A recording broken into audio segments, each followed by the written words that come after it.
It's 2 o'clock. I'd like to call to order the City of Ocean Shores Planning Commission meeting. It's February 11th, 2025. We're in the Ocean Shores Library on Point Brown Avenue. Thank you. Roll call, Commissioner Bricker. Here. Commissioner Dees. Here. Commissioner Johnston. Here. Welcome aboard, by the way. Commissioner Wallace here. Commissioner Peterson. Here. Commissioner Ward. Here. Commissioner Kern. Not here. Okay. Can I have an approval of the meeting agenda? Do I have a motion to approve the meeting agenda? So moved. Do I have a second? Okay. All in favor? Aye.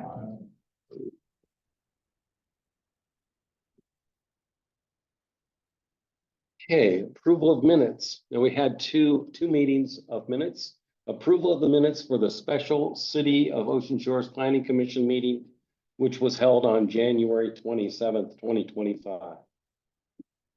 Do I have a motion to approve those minutes? So moved. Second, Second.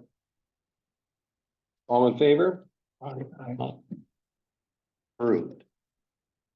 Approval of minutes for the regular City of Ocean Shores Planning Commission meeting that was held on January 28th. Do I have a motion to approve those minutes? I'll make a motion. Second. Okay. All in favor? Aye. Second. Dan Bricker. Okay, next thing on the agenda is public communication. Anyone in the house? Yes, sir. January 28th, you discussed moving the food bank from Winter Avenue to Point Brown Avenue. Is anything further developed on that? Not that I'm aware of. It was a conditional permit, right? It was not. So the hearing examiner decided to ask for a study to be done. And I understand that that study is still being conducted. Okay. So no decision has been made as of, that I'm aware of, as of this time. Thank you. You're welcome. Yes, ma'am. She asked for a traffic study. Yes, yes. My thoughts are, what are your thoughts on the food bank? They're unable to build on the lot that they did purchase for $57,000 from Galilean Lutheran Church.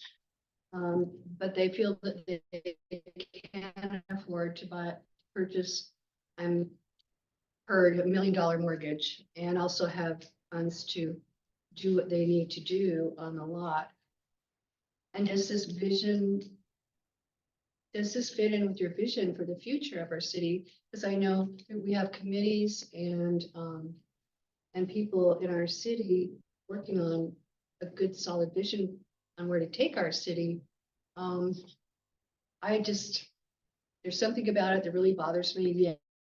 Yes, food bank is fabulous. We need it. That's great. Where their lot is would have been a much better location, considering that we have 2 and 3 maybe buildings of Section 8 housing going in rather rapidly right away.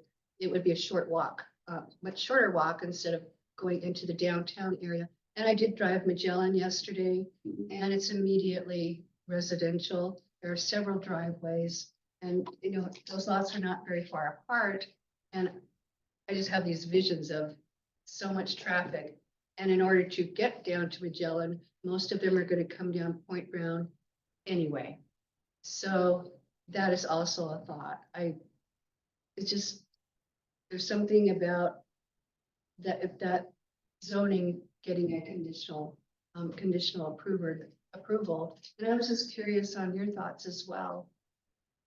Well, I definitely have thoughts, but they're personal thoughts. They're not planning commission thoughts. And the points that you raised were also raised at the public hearing. And there's a lot of thoughts. I've gotten a lot of feedback, both pro and con. I mean, I make a monthly donation because there's definitely a need. Right. But I don't know that I'm totally a fan of the location. But, that's, neither here nor there, really. That's just me talking. As far as zoning, Marshall, correct me if I'm wrong, there's no change required in zoning, is there? No, just the conditional use permit, and to offer a correction on what the hearing examiner requested or required of the planning department at the close of the hearing was for the submittal of a SEPA checklist. And there was no mention of now SEPA could trigger a traffic study if one of the other agencies were to put that in there, but the actual request from the hearing examiner was for a SEPA checklist to be committed or to be submitted. And then she would review that. The hearing is left open until the 17th of this month to facilitate the 14-day comment period for that SEPA checklist. So that's where that's at as far as the state of the public hearing. Thank you. Welcome. Anyone else? No? Any comments from afar? No, nothing? Okay. Well, with that, any comments from the commissioners? Aha, we have light. Okay. Old business parking in downtown corridors. Municipal code for that is 17.54.100. This again was highlighted by the food bank discussion. Now, it's interesting because the code does require certain businesses, depending on what kind of businesses they have, to have a certain number of spots. So just a couple, non-retail professional or business services with on-premises service, 2 spaces per professional employee or partner and 1 additional space per non-professional employee. So that's going to impact everyone differently. There's a lot of different items in the code. Retail outlet other than food and drugstore, 1 space per 500 square feet of the space. So I looked at a lot of different communities for what their parking was. And it's interesting that communities have different requirements in their downtown corridor. And then some have just said, we have none. Just businesses can just exist with no restrictions on parking. I don't know if it works for them, but whatever we decide to do here, if we do anything, would be what is best for Ocean Shores. Now, the one thing that did come out that I'll just mention, I don't know if anybody else picked up on it, I'm sure they did, is that the food bank has offered up their parking spots, 40, 50, 60, whatever that number ends up being at that location, for open parking when they're not serving the guests of Ocean Shores and the North Beach communities.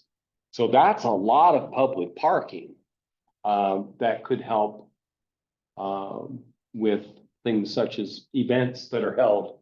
I thought that was very interesting during that public hearing. Anybody else have any thoughts on that revelation? Yes, please. Well, my concern would be is, and it's not really a concern, it's a question, or, is the fact that if they open, if it does go through, they do put the food bank there, they do have the parking open. Is it going to be any enforcement in people not, sometimes, and I'm a guy that would give my last dollar to somebody that needed something to eat. That's not the point. But also because it's kind of at the entrance, of our community, could it develop into a homeless camp? I mean, that would be a question that, you know, or how they were going to police that, or, you know, take care of that.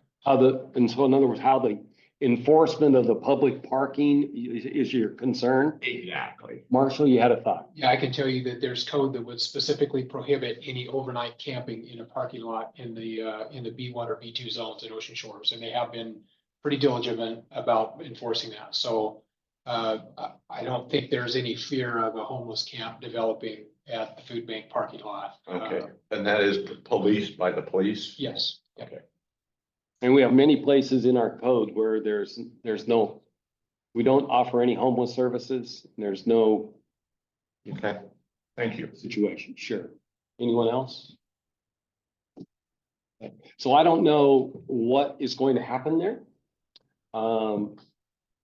And I don't know, does anybody have any thoughts on the code as written for parking? Should we just leave it the way it is? Is it too restrictive? Should we just say that for Ocean Shores, we shouldn't have any restrictions, as some other communities have done?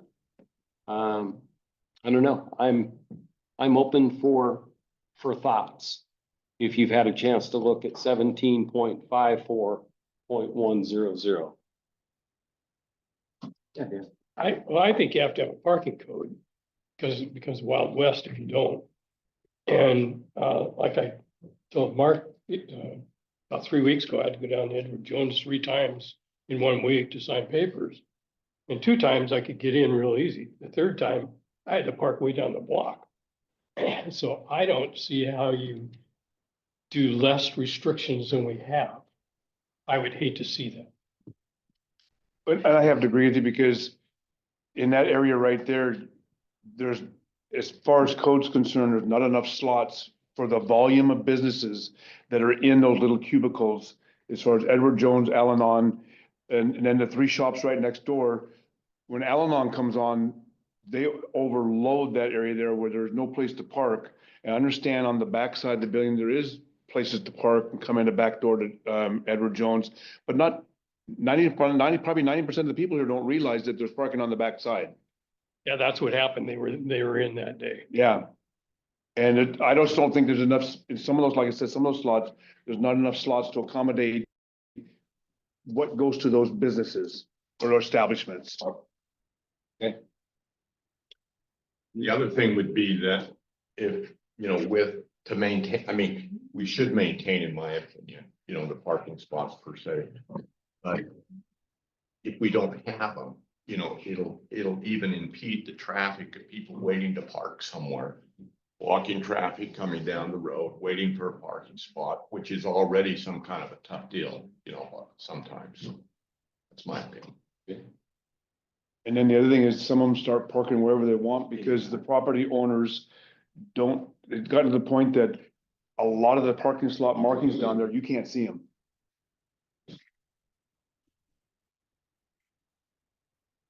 Yes, Thorne. I don't know about retail outlets because I never talked to the owners there what they need.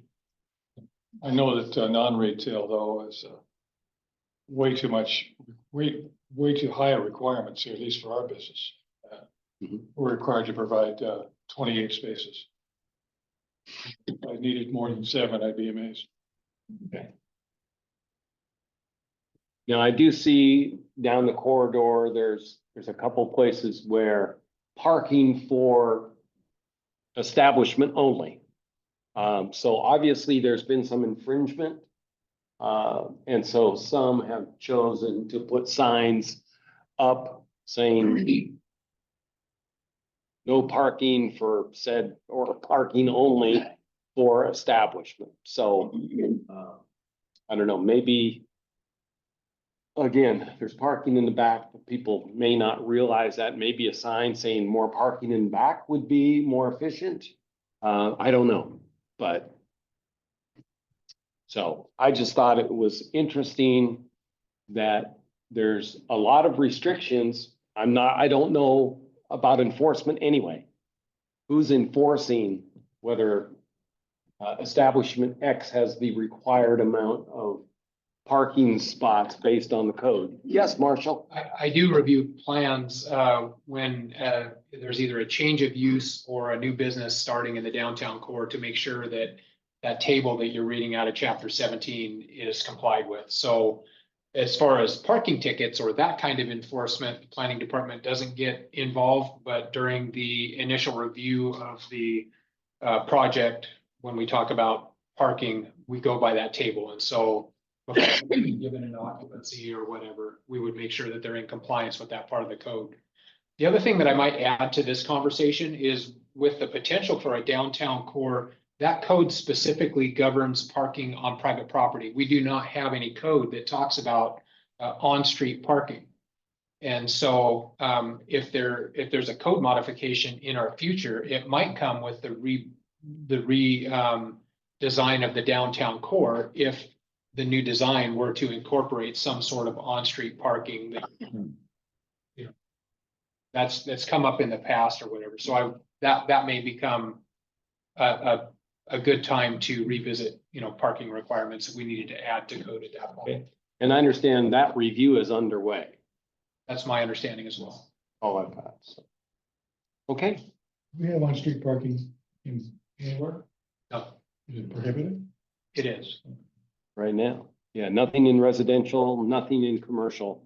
Is there a process whereby a business owner can appeal the spaces to reduce them, like variance or something like that? Yes. There is a potential to make application for a variance to the parking requirements of the downtown core. That's the official way to do it? Yeah, if you can show cause why the parking might not be applicable to your type of business or whatever, then you could make application for variance. The other place that might be considered on-street parking is the parking area on the Shiloh Beach approach. There are some spots there that I don't know if those are actually within the property boundaries of the Shiloh restaurant or if those are in the right of way. So that would be one potential place where we do have an on-street parking that's taken place, but that would be the only one that I'm aware of. Even all the access roads to the beach say no parking. I mean, I know people do and then walk down, but it's marked no parking on the access road. Right. What's the parking in the cutouts along Chancellor Mary? Are there spots along the I sidewalks? think so. Yeah, in front of the convention center, there is, So there would be Parallel. parallel on-street parking there? Yeah. Okay, so that would be another. on place. both sides of the street. That's the only thing, I guess the only Oh, place. right now. Now that On you both mention sides. that. Yep, so Is parking prohibited there then? not that I'm aware of. I think they were put in as, now that you guys mentioned that, I believe that those were put in as parking spaces. It may have been, the other ones are right there just on Ocean Shores Boulevard in front of Shiloh. There's got some down there on the street too. It's true. Yeah, The angled parking there. And that may have taken place with the sidewalk improvements that were done as a part of those developments back in the day. true. Good point. Those two areas do have some parking. Okay. Anything else on the parking? We'll have to wait and see as things develop. But right now.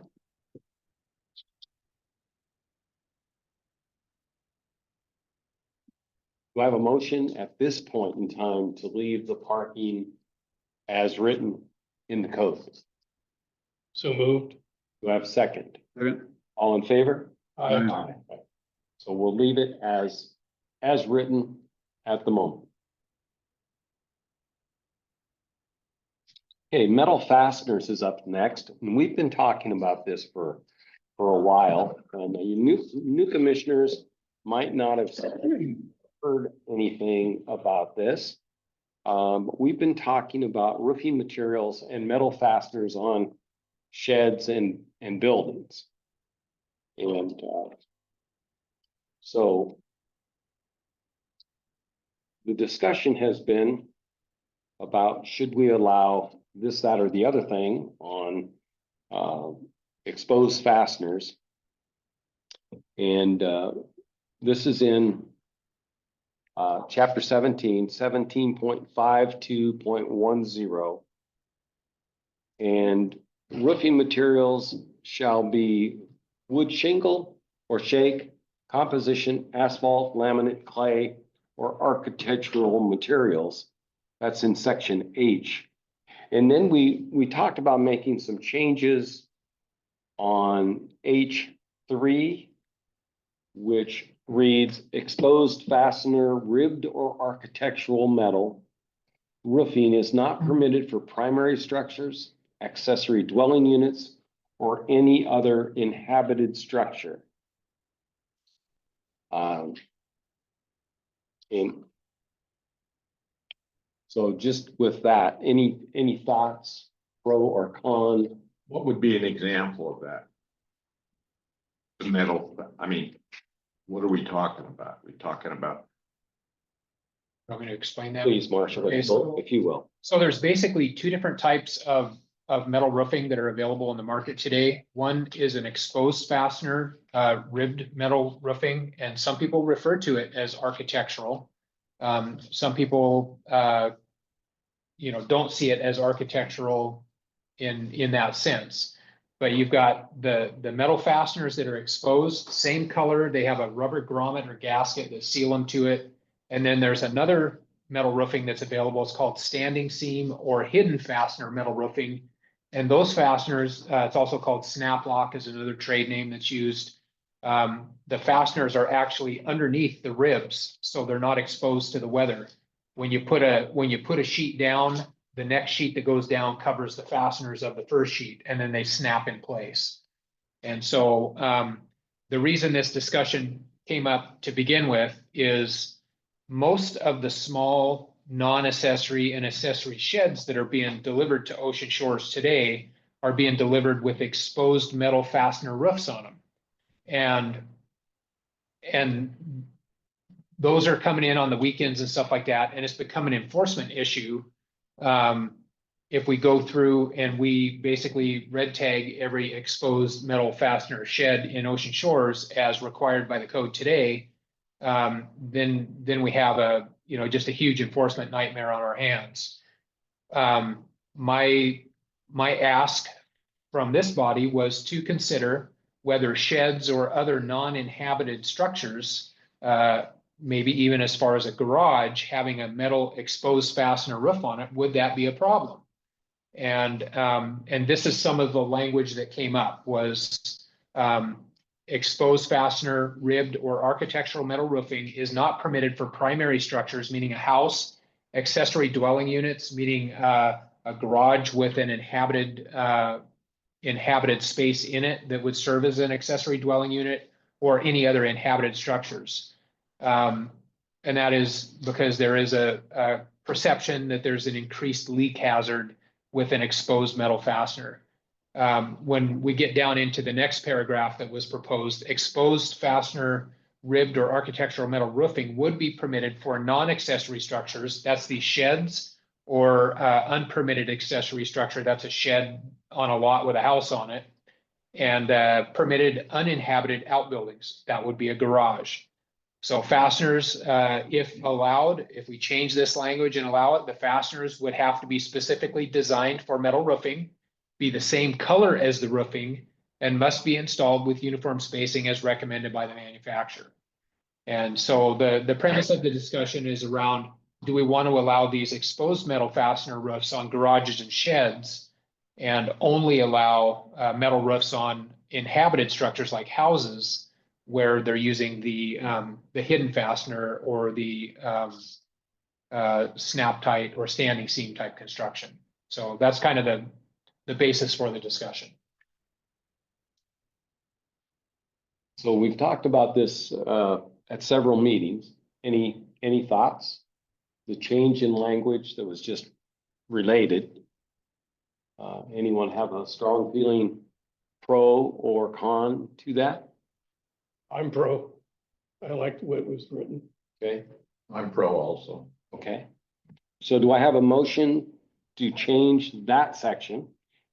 We'll do this in phases here so we can get this. change that section of the code to what was just read and proposed. We have a motion for changing it to as it was related for H 3 and 4. We have a motion to change it, propose a change. So moved. Do I have a second? All in favor? Aye. All opposed? Okay. So we'll go with that. That was 3 and 4. That was 3 and 4. Okay. The next section of this is down under J. Exterior finishes must meet the following: wood or wood style insulated lap or architectural metal siding is required on primary structures, outbuildings, and permitted accessory structures. And then there's an A and a B to that.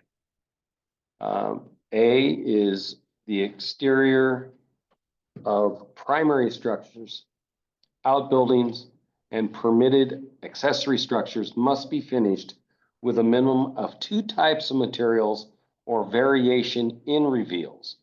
Window and door trim count as a second reveal. And B, exposed fasteners, architecture, or ribbed metal siding is permitted. Fasteners must be specifically designed for metal siding, be the same color as the siding, and must be installed with uniform spacing as recommended by the manufacturer. So now we've gone from, roofing materials to exterior finishes, and I just want to make sure that we don't provide conflicting or confusing guidance going forward.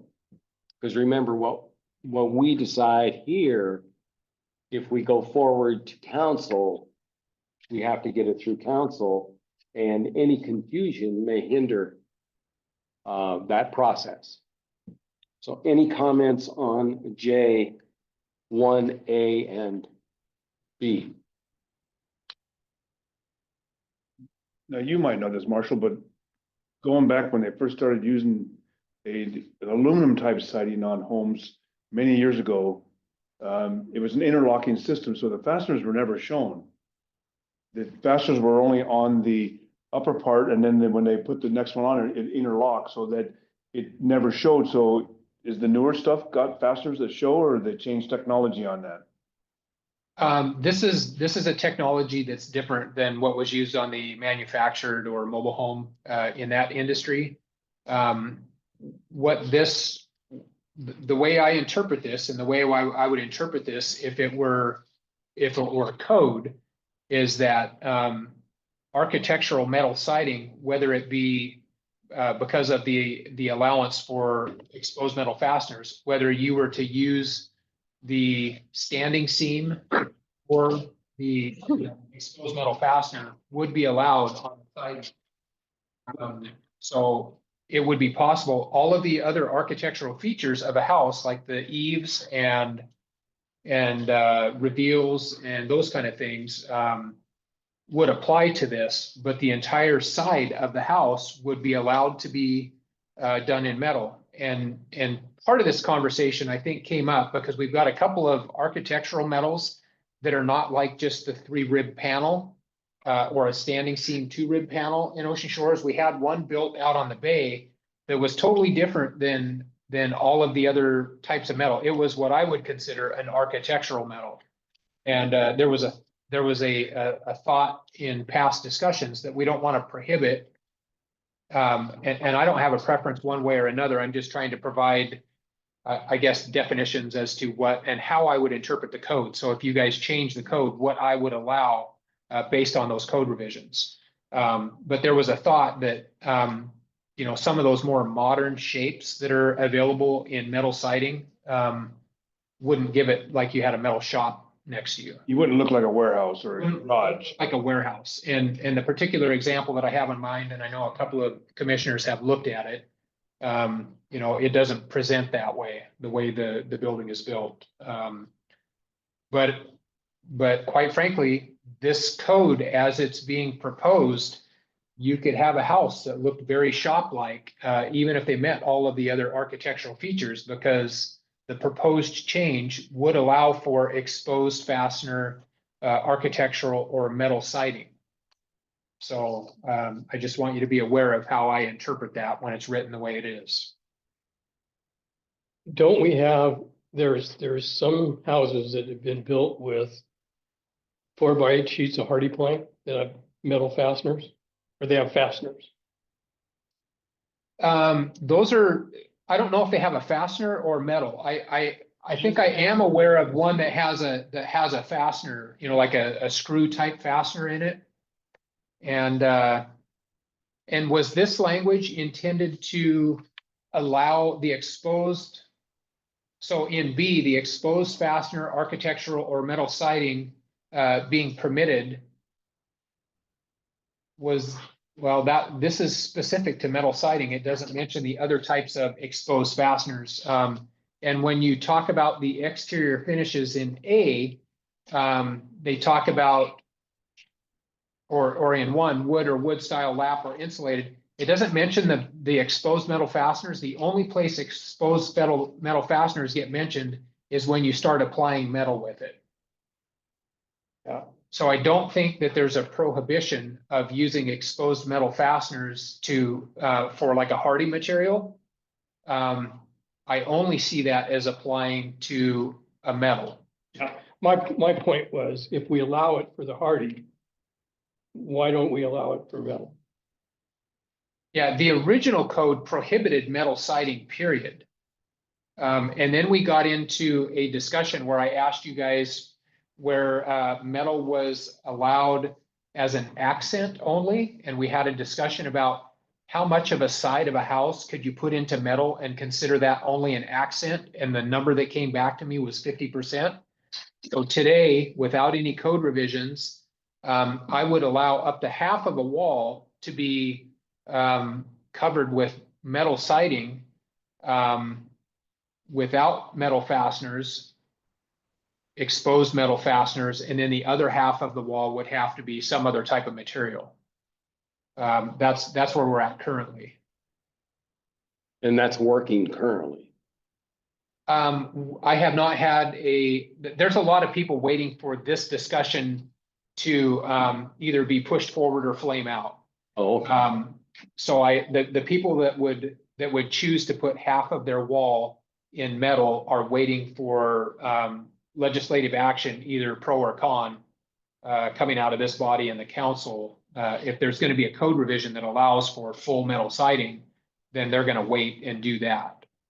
There's a couple of other roofing projects that are in a similar state where we actually had litigation in one of the roofings where we denied a exposed metal fastener roof.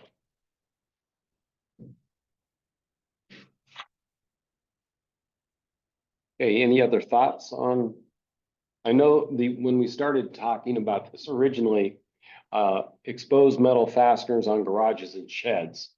And then it's kind of grown from there. But this is where we find ourselves. I just want to make sure that we don't send conflicting guidance to where it's not enforceable.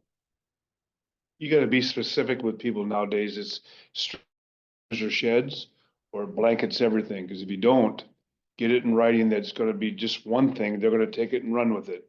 I personally wouldn't want a panel siding on the side of my house with screws exposed screw heads every 3 feet or whatever the pattern's supposed to be, because that's, to me, that looks kind of tacky, but that's just me.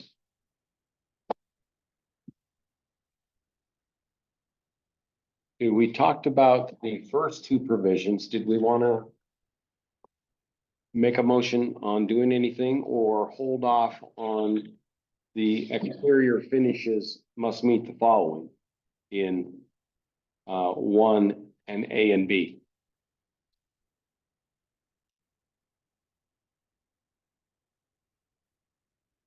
Any thoughts?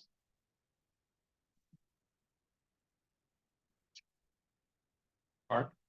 Yes. I just want to make sure that all the commissioners have a thorough understanding of of what I would allow if we made both, if we didn't change the language, that is enforceable from my department. And if you make the changes as written, that's also enforceable. So either way you go, I don't have an enforcement problem. I just want to make sure that you guys have a clear understanding that if you change the language to what we have written, what that could potentially look like so that you're making informed decisions. Does everybody have a pretty clear understanding of what I just outlined as far as you change? We're going to end up allowing a fully metal sided with exposed metal fasteners on a residence. The roofing that you just voted to approve would not allow for exposed metal fasteners on a house, but it would allow for the standing seam metal. So you could have a structure that is fully sided and roofed with metal. I just want to make sure that you guys understand what that could potentially look like on the street. And I don't have a problem with it one way or the other. I'm just wanting to make sure that everybody is making an informed decision as to what they want to recommend to council. Thoughts? I kind of agree with Tom. I would have a hard time having a metal sided house next to me. Where they could do 100%, I would have a problem with that personally, but that's just my thought. And where do they normally put the metal siding when they do, say, 50% of one, 50% of do they do the gable ends is usually where they put the metal? I've seen metal on the bottom. I've seen metal on the bottom third of structures. Oh, really? It's kind of an accent. Kind of like with bevel siding with channel up above? Exactly. Yeah, bevel siding, or sometimes you'll see T111 on the bottom and then lap siding halfway up or 4 feet up or something like that, or from the bottom of the windows down, that kind of thing. I've seen it used that way as an accent. If you look at Bennett's Fish Shack, the front of their building, I think the bottom third or maybe a 4-foot panel is metal along the bottom, and then they've got another type of siding going up from there. Used appropriately, I think it has kind of a rustic look to it. Right. Yeah, and I'll stop there. But the question is, do we want to allow full-on metal housing within the city? If I can expand just a little bit more, if you don't allow that, then you prohibit the ability of, like, the guy that did his thing out on the bay, from bringing something in that's not like what you guys are describing, and I kind of understand what you're saying there.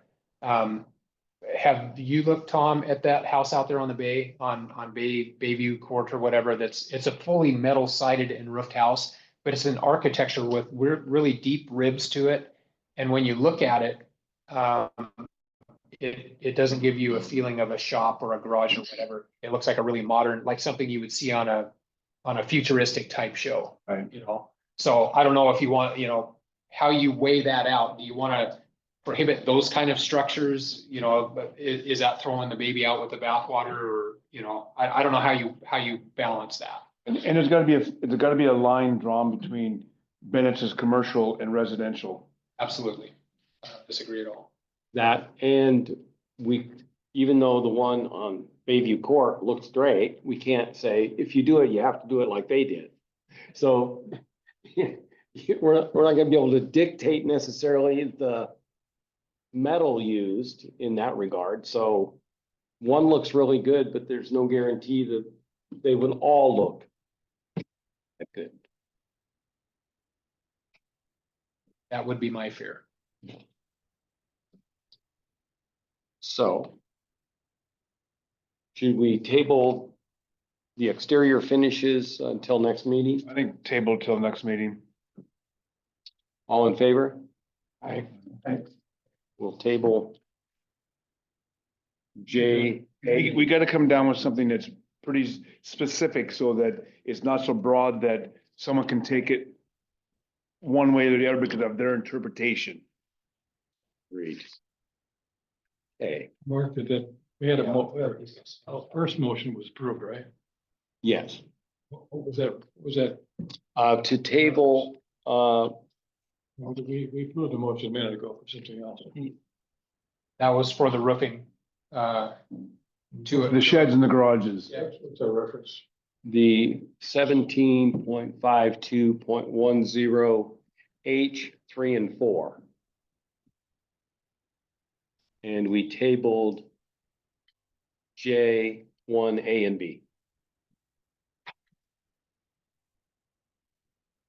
Okay, under new business, appearance in Ocean Shores Business Corridor.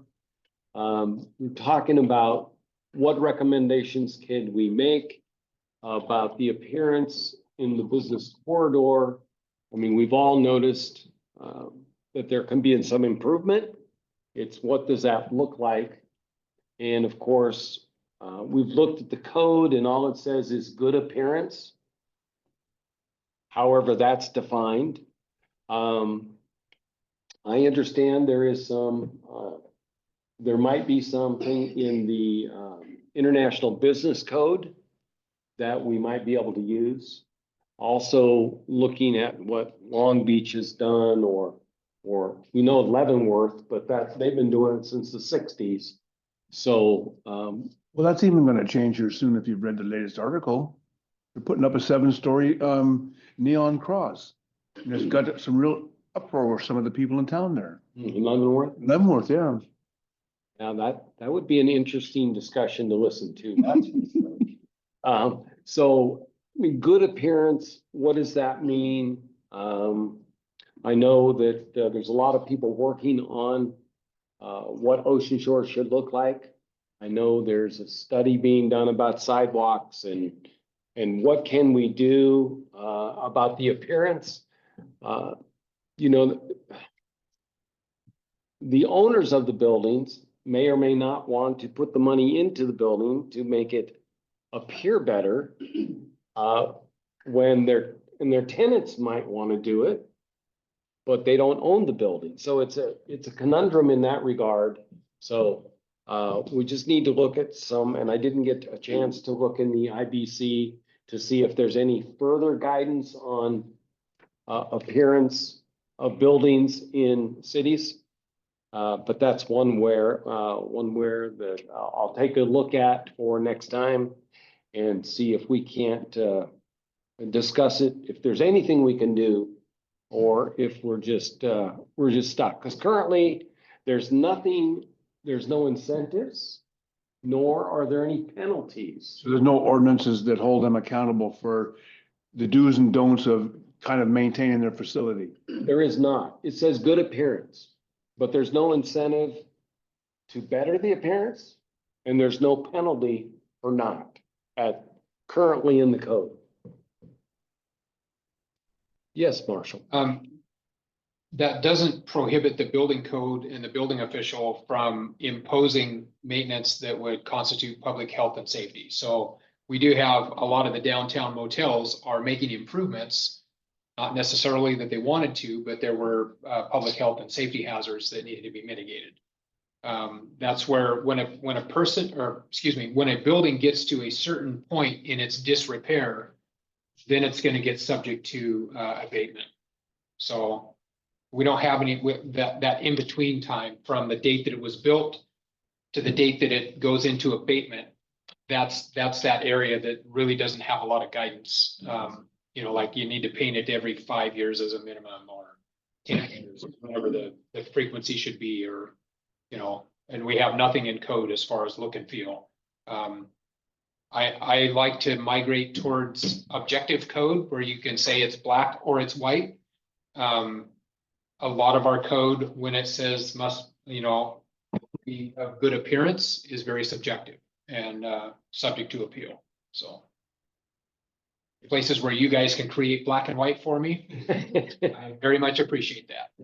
Yeah, there's a couple of them that need a little black and white right down the street here. We're working on it.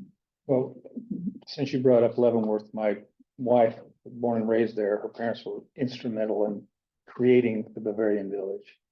So we've got family interested in that. Right.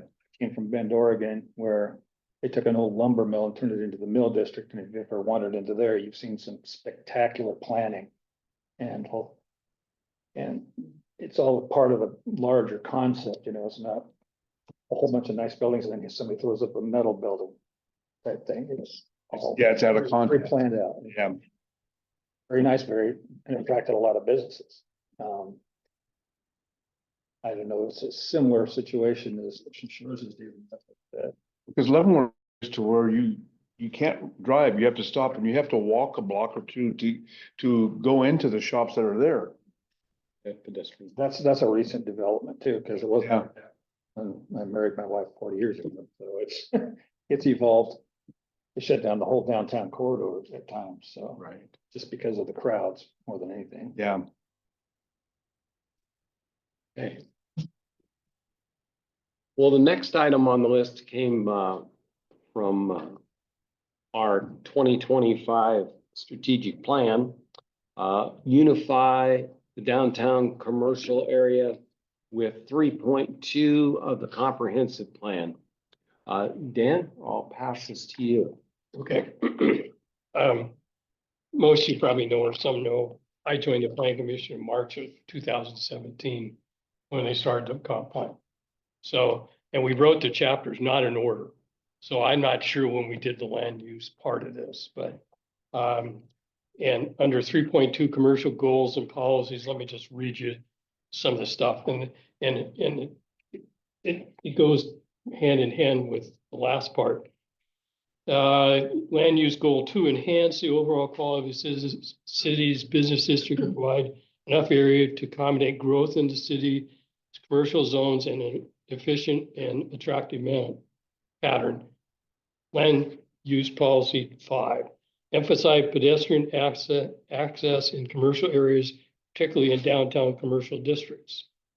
Policy 6, promote high quality design of commercial structures in the downtown areas, especially along the major city interest roads. 7, unify the downtown commercial area with the construction of walkways, unified designs, landscaping and signage. 8, protect the existing areas most suitable for resort and destination tourist activities from incompatible uses. 9, require landscaping and parking areas to improve their appearance and functionality. And 10, provide flexibility in parking requirements, stall size, landscaping requirements to limit the amount of land devoted to parking. So that was the vision of the plan commissioners when we did the comp plan. And I think that fits what we're trying to do. How you get that to where it works, I don't know. The execution phase is a little more difficult. Yeah. Yes. Okay. Any thoughts? Anything to add to that, or just the fact that it was written, when was this published? It says 2020, and I don't know if it was voted on until 2021 because they got in a budget thing and Mhm. it was held for quite a while. I don't remember exactly when the council approved it. Okay, so it'll be up for rewrite here pretty soon. Yeah, we're a partially planned community and we only have to do environmental and critical areas. The rest of it is, we want to do it. Oh, I see. Rest are option. Okay. Okay. So the next item on the list is dark skies. And this is a concept that is also in the comprehensive plan, 3.8 of the comprehensive plan. And Dan, do you want to give some background on that, please? Sure. Dark skies goals and policies, land use.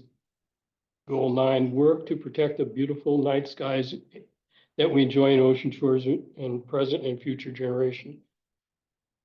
Land use policy 9, advocate for the protection of night skies, educating public and policymakers about night sky conserve, promote environmentally responsible outdoor lighting, empower the public with tools and resources to help bring back the night. We were kind of shut down. We did a presentation to council and what do you really do? The dark skies is mainly lighting. Push the light down. And there's many ways to do that. They do sell dark skies lights, but quite frankly, you don't need them. They're expensive and they charge extra just because it shines down instead of house. And Friday, I went out on the website, city website, I typed in dark skies. Well, it popped up. And this popped up. Today I went out and typed in dark skies, nothing popped up. Oh, Monday I did, and the same thing popped up. Tuesday, today, I went out because I wanted to have a path to tell her how to get there, nothing. So then I went into the planning commission and I typed in the box, I said, dark skies. Well, it pulled up a agenda for, for December 2020, dark skies was agenda item, and both this and the lighting part of our presentation showed up. So I don't know what's going on with the city. Monday, I would have given an A.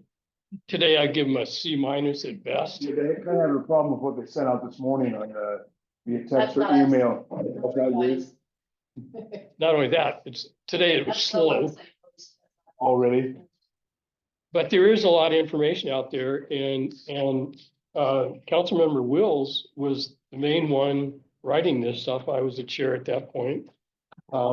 And he came out, if you can figure out how to pull this up, it's got a link to this. And it goes through pretty good thing about night friendly skies and the lighting. And the main thing is lights should go down, not out, and use less wattage bulbs or use amber bulbs. I use amber bulbs in my house. Accomplish two things. Number one, it's not as bright, but you still get good. And number two, all the little bugs don't come to your lights all summer long. So it's whether you guys feel it's worth pursuing, and our thing was education to the people. Mark happened to send me something on what's the name of that town? Estes Park, Colorado. Estes Park, Colorado, and they had it in their comp plan. Protection of dark skies, maintain the strength of current code requiring dark skies, obtain grant funding and development incentive programs, replace non-compliant fixtures, and maintain current code lighting requirements. So then I went in their city code and I typed in dark skies, nothing, absolutely nothing. So then I tuned in lighting. I typed in lighting, sure enough, it's dark skies. It doesn't say it's dark skies, but they have a code requirement for residents of the city, what kind of fixtures you can. Yeah. It was amazing. Family decided we were going to Estes Park. Okay. So as the old guy in the house, we went to Estes Park. But it was really interesting, great place, beautiful place, if you ever get a chance to go. But at 10 o'clock, 10:30, if you step outside, dark. Beautiful skies. Hence, I think the idea, right? You get the natural beauty of the skies, but it was dark. Hence dark skies. It was interesting. I didn't find anything in the code, but Marshall has educated me a little bit and says that the Shoreline Master Plan has an element of dark skies in it. So I haven't looked at it yet, because we just had our meeting before our meeting here. But I'll be looking at that to see, whether or not we want to approach the topic again or not. So, any comments? I see as I drive around, it seems like we're getting brighter and brighter and brighter. And it really doesn't cost any more for the new residents to have a light fixture that shines down versus out. It's just, so I'm not sure if we want to tack this, something like this, and try and get it in the code for future. I don't know how you go back to everybody else and say, you got to change your lights. That's never going to happen. Do you have a thought on that? Well, thank you for that. Well, you also have to look at talk to the first responders, because the one or two I've talked to, you go out to some of these areas out here that aren't lit very well, and trying to find somebody's home when it's dark is really tough. Because some of these roads out here are like mazes. Where's that? I have a friend who's a security official type guy, and you would have a real strong argument about not being able to light up your house all the way around. He encourages, I mean, we went to a training thing with him one time, and he says, if you're gonna have every square inch of the outside of your house lit up, you're just inviting somebody to. Well, yeah, and that's where I come from, because when I first got back down here full time again, one of the locals, as I refer to one of the crackheads, decided they wanted something that I had more than I wanted it. And the real good deterrent that's cheap is putting up an LED light, because then they don't come around no more, or a camera. And then they know who's got the cameras and the lights. Marshall, I know. Did you have anything? No, it's, you guys have to strike a balance between those two arguments, because I love going out back my place and turning the lights off and looking at the stars. I mean, Yeah. it's one of those beautiful things out there.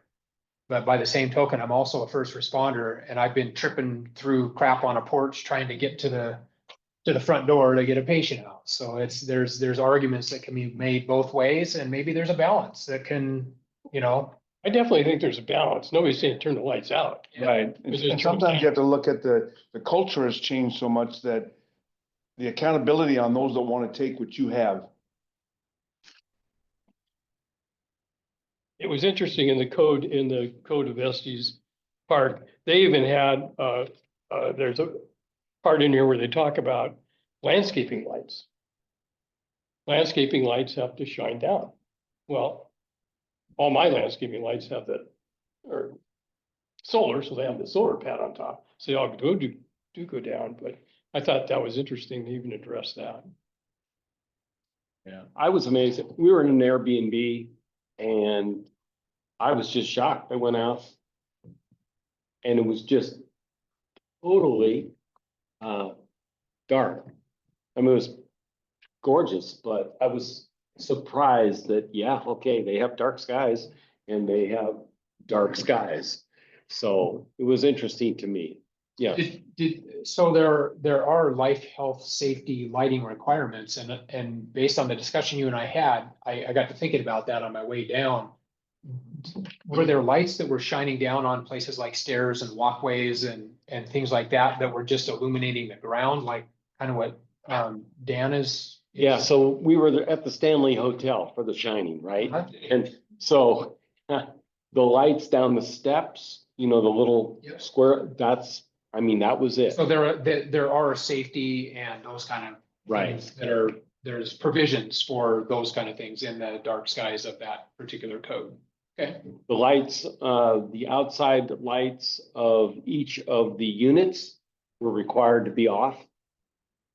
And the early evening, the lamp posts were on and then they weren't. So the lamp post as well went dark. The only lights you could see is if you looked really closely back down to the hotel, you could see the lights down the steps. That was it. Yeah. Well, it would keep, Yeah. I don't know if anybody else witnessed this last winter, but driving up Ocean Shores Boulevard, there was a building up on the right by the Mariner Village Walmart that had a bulb that was strobing. Still does it. It's on his garage. But, and it just, you can see it from a mile Oh, down, I'm sure. and it would quit for a while. I thought maybe somebody got talented with a pellet gun or something, because it was driving me crazy, because you can see it from a clear down to town almost. It's so bright. And it's just malfunctioning. He's got a ballast problem. But stuff like that, I can see having some sort of bother, you know. And I don't know how that would affect some of the, you know, hotels and. Right, and see, the commercial application is gonna be different than the residential as far as accountability, when you put the street lights in or you put them in hotels, there's regulations that you can hold them accountable, but when someone buys a house after the original owner, trying to regulate the second person there is gonna be kind of tough. Yeah, there are some nuisance codes within your current ordinances that would prohibit a neighbor in the residential zones from shining a light on his neighbor's house. There are some nuisance codes that will cover some of that kind of stuff that goes on. Yeah. And those are enforced. I mean, we had them in our new schools up north, so where you go into a parking lot, the parking lot lights wouldn't come on, they were activated by motion. So when you had a function, a basketball game or something this time of year, or prior to this time of year, the lights came on, otherwise they were just a little dim light in the parking lot. So it cut down on the illumination as far as lighting up the neighborhood. But then when you had a function where people had to walk into the building, they come on full force. Any other thoughts?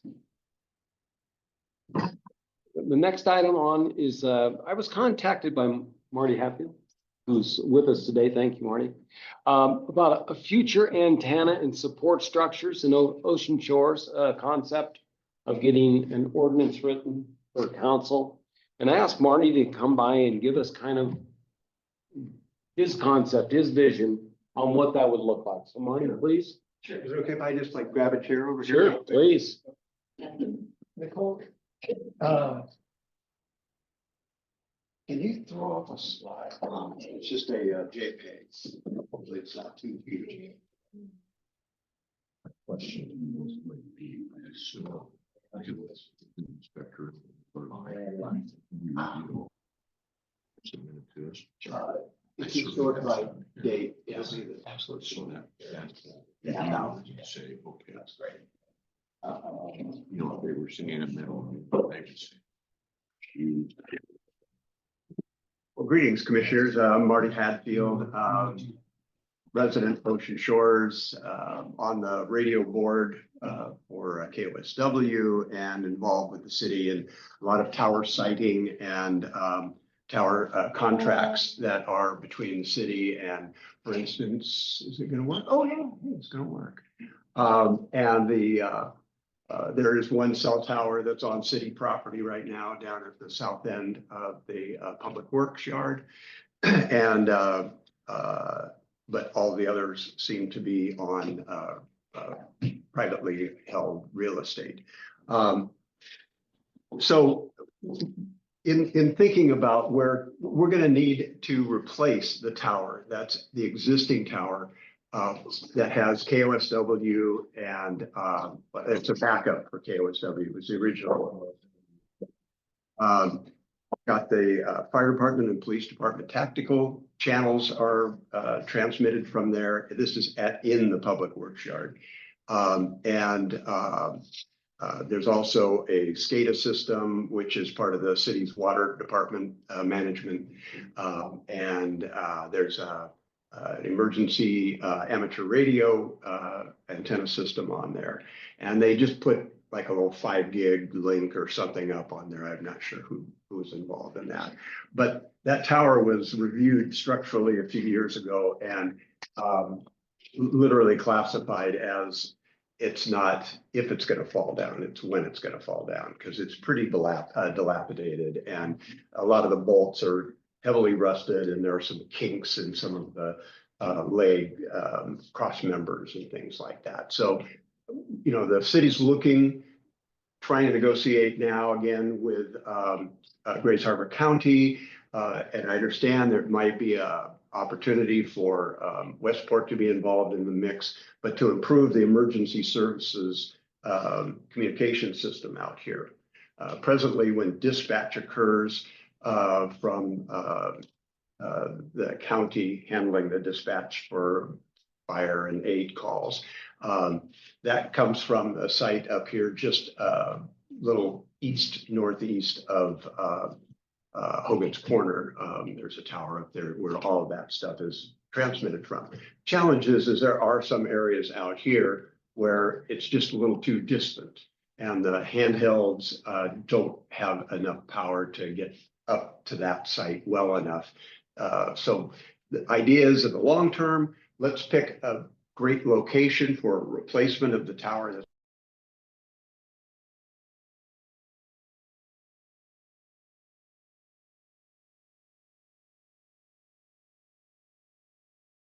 The cost of developing a new tower. So So in looking around, I'll just show you real quick. Yeah, this is pretty good.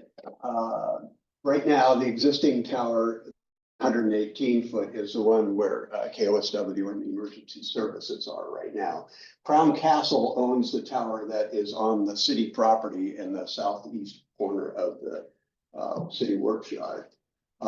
Two other towers are present in the city that are used for cellular. One of them is, did I have it?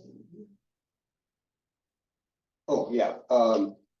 That's the one that's Quest Tower is the one that's right across the street over here at the IGA. That tower is not being used presently. It's that large self-supporter.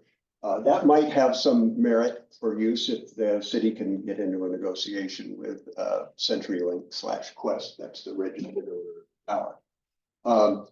Just north of there, on the east side, on Seahorse, there are two towers. One of them is a tapering, self-supporting lattice tower that is owned by Grays Harbor PUD.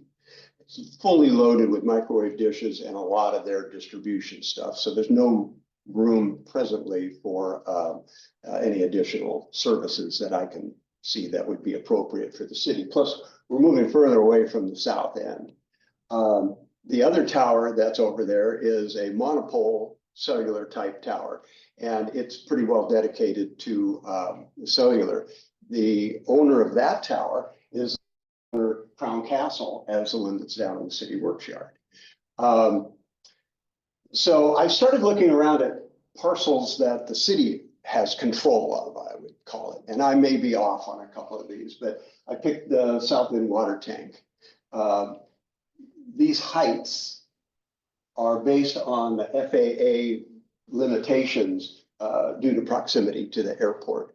So the closer to the airport, generally speaking, the shorter the tower has to be, unless you're willing to pay for lighting and potentially painting and things like that. So the Crown Castle Tower has a simple flashing red light at night and a white light strobe during the day. I don't believe there's any lighting requirements on the two cellular tower or the cellular tower and Grays Harbor PUD tower. I don't think that they have any lighting. Quest Tower does have two steady burning lights on top, so it's pretty low maintenance, but they have to keep the tower painted. So in looking at it from a city standpoint, if we can keep the height below the threshold of requiring lighting and painting and all of that, that could be a benefit to the city as far as in its negotiations with bringing parties together to support it. I also looked at the tower or the water tank that's up at Lions Club area there. And that would be about 120 foot would be about what the FAA would allow up there. They can always put on other restrictions, even with short towers, but generally speaking, normally towers under 200 feet are not required to have tower lighting and painting unless they're close to an airport. We do start to get into the former airport up here at the Quinault, I understand, have the airport, where that's the meet place for Ocean Shores Emergency Services. In the case of an evacuation, everybody meets up there. And then there's the one tower that's used for dispatch, just off the top of the screen up here a little ways. The challenges in siting, there are no restrictions that I've found in the ordinances of Ocean Shores. No differences between commercial and residential. The definitions of towers are really rather a little too foggy for my taste. A portion of a building that's higher than the remainder of the building, or a tall structure or small dimensions separate from the building that it accompanies, such as campaniles on a church steeple tower kind of thing. That's the definition of a tower in our ordinances here. And then there are exemptions that the height limitations for structures do not apply to spires, belfries, cupolas, antennas, water tanks, ventilators, chimneys, or other appurtenances usually required to be placed above the roof level and not intended for human occupancy. So we don't even have any visual height restrictions. So I just think it's something that should be contemplated because, you know, as the population grows out here, we already have a lot of, I mean, I personally live almost at the very far end of Point Brown, and cellular reception is pretty crummy down there because there aren't any towers down there. I gotta believe that in the not terribly distant future, although I did see the population projections is only about another 1,000 people or so in the next 25 years, was it? Is it 40, 15 or 20 years from now? So I'm not sure what the population density thresholds are for cell companies to start really reacting and put up some form of a tower. But I just feel like it would be appropriate to have guidelines available because somebody's going to want to come in here and build a tower. And if it's an affront to having a tall tower sitting down by the jetty or something, we should know about it and be prepared for that in advance, I feel like. So I just wanted to elevate awareness, number one, that we don't really have any restrictions, that the restrictions right now would fall in essence with the FAA, but if you're willing to throw down the money, you can put up a tower with lots of lighting and painting or whatever you want to do. So, but again, aesthetically, is it appropriate? And at the same time, how do we accomplish improving the coverage for the fire department, police department services here in town? So I don't know. I just wanted to kind of bring that up. There's also one other layer here, and that is amateur radio operators, because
meeting date will be the Tuesday, 25 February 2025 here at 2:00. Secretary for that will be Dennis Peterson. And we can provide the template for you that you need. And do I have a motion to adjourn? Okay, second, all in favor? Aye. Adjourned. Yeah, so you're 3:26.